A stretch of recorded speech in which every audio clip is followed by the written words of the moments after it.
The House That Whispers, A Haunted Tale.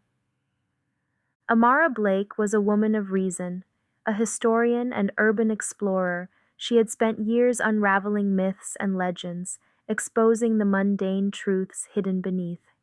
Her blog, Echoes of the Past, boasted a loyal following who reveled in her meticulous research and no-nonsense approach to the supernatural. So, when whispers of the infamous Evershade Manor reached her ears, she couldn't resist.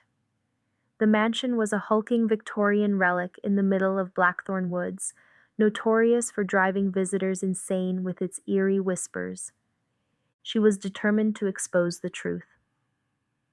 Amara arrived on a stormy afternoon.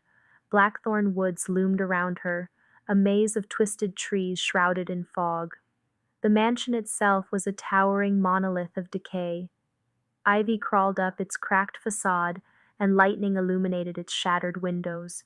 The rusted iron gate groaned as she pushed it open, her boots crunching against the overgrown gravel path. "Just an old house," she muttered, gripping her flashlight. "Nothing more." The moment she stepped onto the porch, a chill ran down her spine. The air was heavy, suffused with a strange, oppressive silence. But she shook it off and stepped inside. The foyer was grand but decrepit. A once lavish chandelier hung precariously, its crystals dull and dusty. The floorboards creaked beneath her as she shone her flashlight across the room. Her steps echoed, breaking the eerie stillness. Then she heard it. "Amara!" She froze. The whisper was faint, barely audible, but unmistakable. She scanned the room, her flashlight trembling in her hand.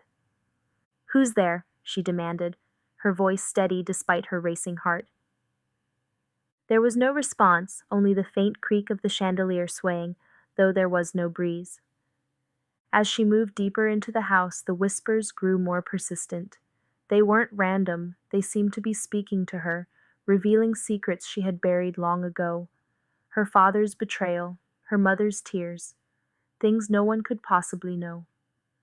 In the dining room, she discovered a wall of family portraits.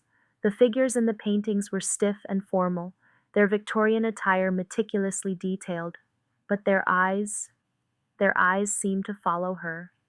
One portrait in particular caught her attention, a young girl clutching a golden locket. Her lips seemed to move, forming silent words. Amara leaned closer. "Find me," the girl's whisper echoed in her ear.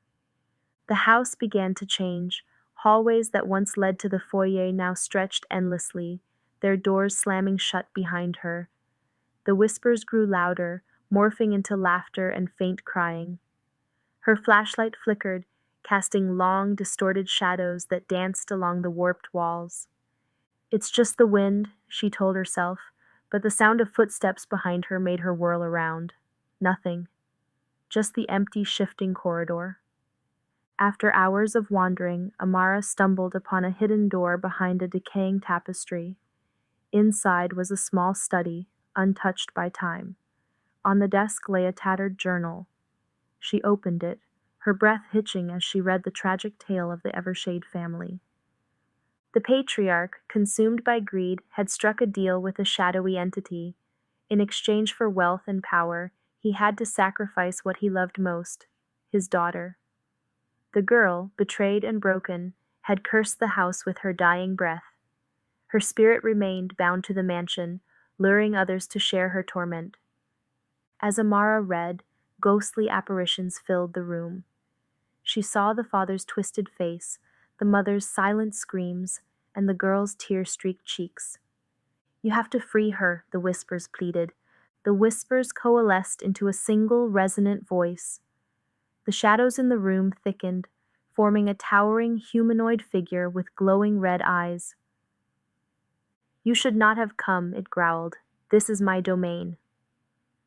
Amara stood her ground, clutching the journal.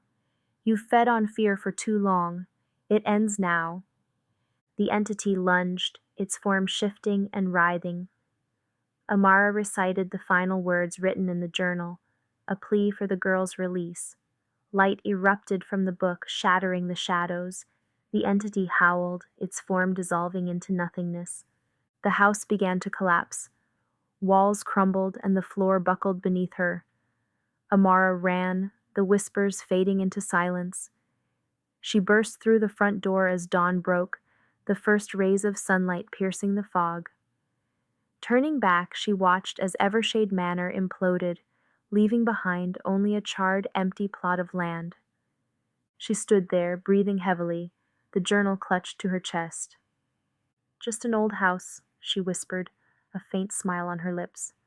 But the echoes of the whispers lingered in her mind, a reminder of the lives she had freed.